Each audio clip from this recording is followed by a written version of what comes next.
Okay, so we are going to be making kind of a new document together. I want you guys to walk through this with me, just as kind of like an exercise for you guys. You can be using the shape tool a little bit, the shape builder tool, and some useful tools that will help you with your logo design.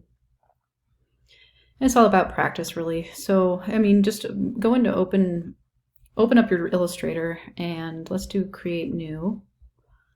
So this is in points, but I want it in inches. And I'm going to make this 3 by 3, which is pretty small, but that's the size I want you to make your canvas or your artboard in Illustrator for your logo project that we're going to be doing next. So I just want to get you guys kind of making that same size document. We only need one artboard for now. Actually, we could do, yeah, we'll do one. And then we'll do CMYK color, high resolution of 300 dpi. If this isn't open, you might have to open that up. So make sure CMYK 300 ppi, and then just push create. So you'll have a square canvas. Might be a good idea to just go into Essentials Classic if you're not already in there. You can always do window workspace, reset Essentials Classic, just in case. I'm going to pop this out because I like to look at it this way. Okay, so this is a good start here. I'm actually going to bring in a sketch I did. So I'm going to be having you guys do 10 thumbnail sketches of logo design ideas. I'm going to be putting a really helpful video that I found on YouTube of a pretty accomplished designer and his process for kind of going through and sketching logos. And I hope that that will be kind of helpful to you. And like some of these logo sketches are really basic and aren't going to be super hard to follow through with. So 10 might sound like a lot, but once you watch that video and see how he's doing his sketches, I hope you can kind of emulate what he's doing and make your sketches the way that he made them. And I will be putting that video in the content area of our shell here, of our course shell here soon in Brightspace. Okay, so I'm going to bring in the sketch that, you know, one of my favorite sketches that I made of my logo idea, I guess. So I did a file place, and I actually went for my desktop. That's where I had it.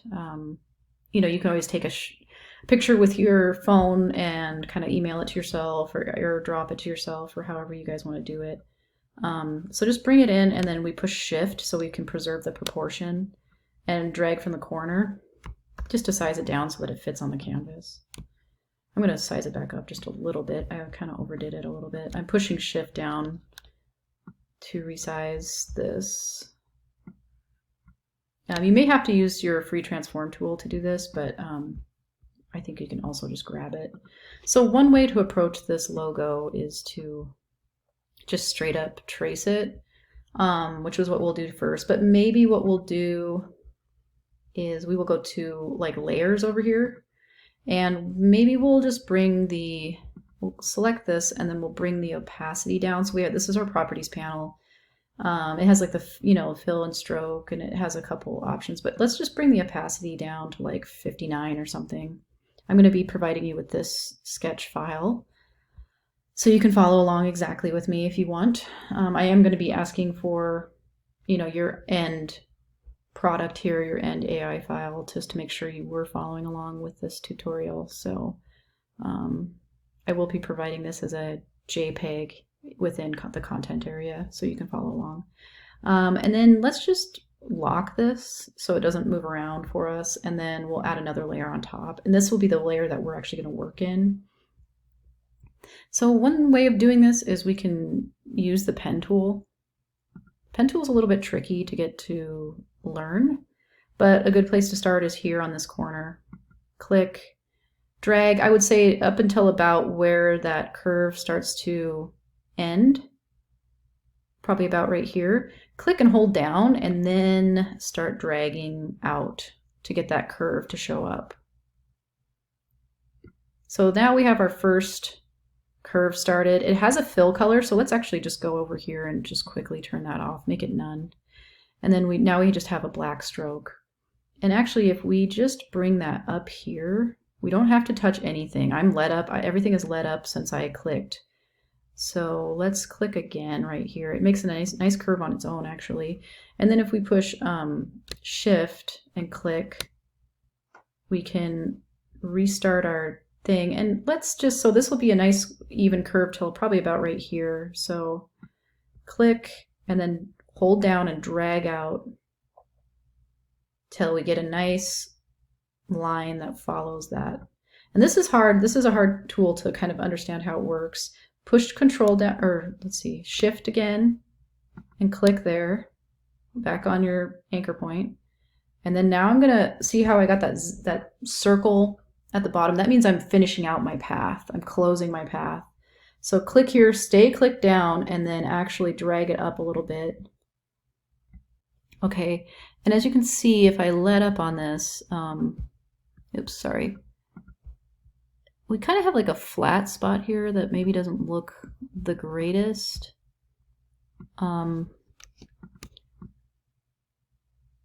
So that might be like, if we want to grab the direct selection tool and then push Shift to where we open this path up so it's white, we can actually kind of drag it over a little bit and try and like tweak it just a smidge to try and make it like not quite so flat in that one spot. And that actually looks a lot better now. And then now we can just try to work on this other shape with the same tool.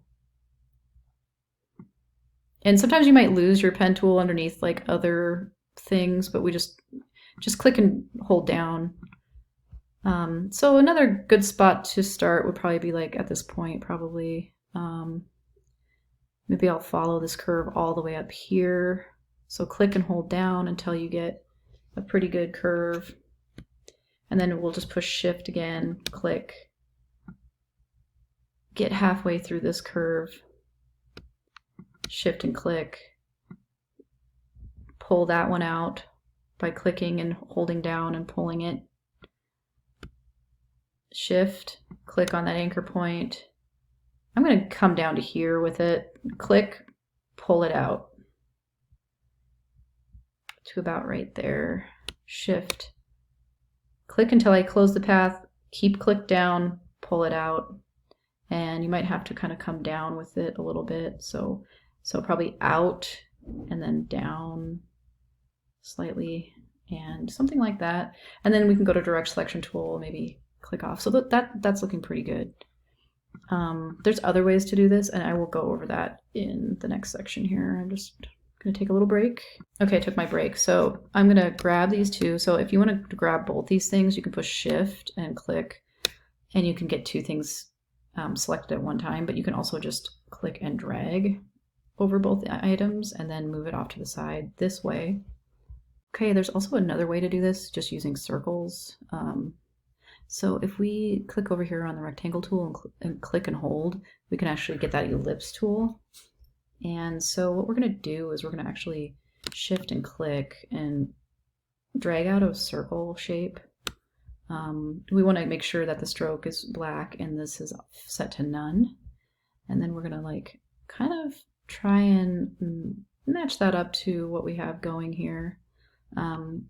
Maybe a Command C and a Command V to kind of, and if we bring these down in size, remember to push Shift to keep it, you know, fairly proportionate. So size this one up to kind of match this shape.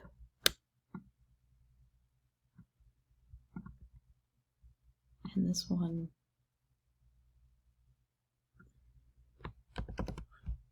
And we're just going to keep working, trying to make all the circles that we can here that will match.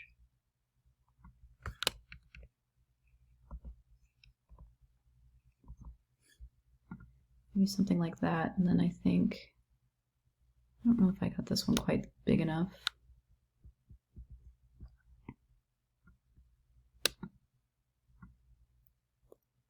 And then I think there's another circle. Let's see. Actually, this one should be a little bit bigger to match to try and match this curve a little bit more. And we want these to actually be joining up a little bit, like touching each other. And then I need probably another one of these size circles. So Command C, Command V, and kind of something like, I believe like this. So in the end, you should have something similar to looking to this. And I know it's a little confusing to look at, but basically we have two bigger circles that are the same size, that are consisting of the outer curve on the bottom of the shape that we're going to be doing, like this shape, and then the this one will kind of consist the lower, and then the smaller one here and another small one here. And we're going to put all these shapes together to create a total shape. So let's zoom in and just make sure that these things are lining up decently, that there's no gaps, because when we actually go to use the tool that we're going to use, we want to make sure that this is all going to work right. And in order for it to work right, these need to be touching and not have any gaps. And one thing that might be helpful here is just to click and drag over everything and maybe set this stroke to like 25.25. Just because as I do that, you can see that like that actually changed a few things here. So I can actually move this over just a little bit. It's not going to be mirroring exactly it's going to be a little bit more pointed, but that's okay.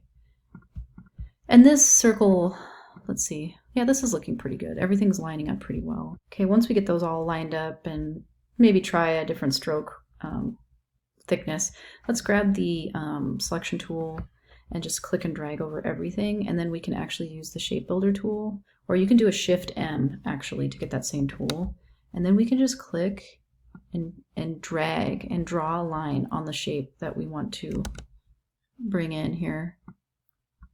So that one, and then we want to drag. So one of the problems I'm having here with this is maybe not quite lined up. So that might be why we're having this issue. I might need to bring that over just a smidge and then try again. So we will zoom back out, click and drag over everything. So we have this shape made. We just need to add these two shapes together. So select everything and then go to your your shape builder tool and click and drag. There, that worked. So if you're having issues with the shape builder tool, like making a different shape than what you're trying to get, it probably has something to do with the fact that your circles are not properly overlapping. And then I think we should just be able to select and delete all of these other shapes and see how we have a shape left over that is pretty dang decent. Not exactly, we kind of are a little bit more curvilinear here with our shape, but it's looking pretty good.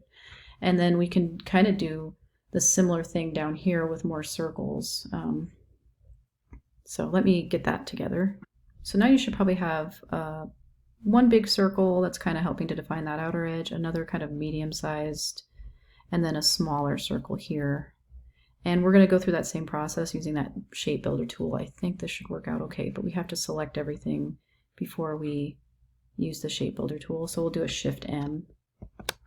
And we want to combine this shape and this shape pretty much. And maybe this one as well. It's not exactly, maybe I made this circle a little too big. So if we do a Command Z, we can start over with that. I'm just going to grab this shape and push Shift, hold it down, and just kind of try to make this one just a little smaller because it didn't really work out the way I wanted it to. Maybe something a little bit more like that. Okay, we'll try again. So select all of them by clicking and dragging over all the shapes, and then use your shape builder tool, and there we go.